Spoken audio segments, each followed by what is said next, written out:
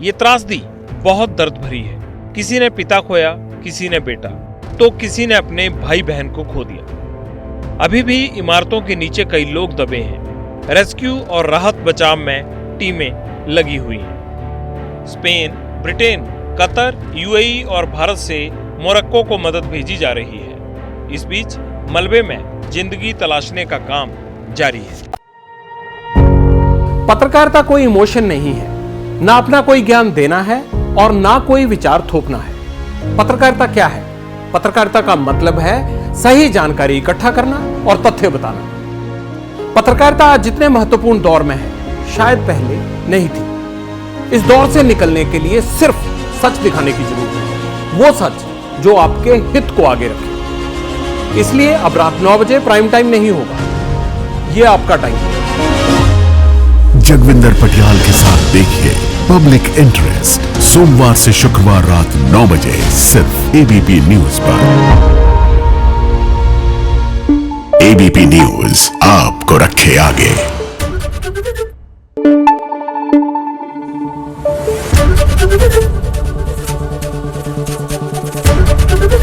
ABP news आपको रखे आगे।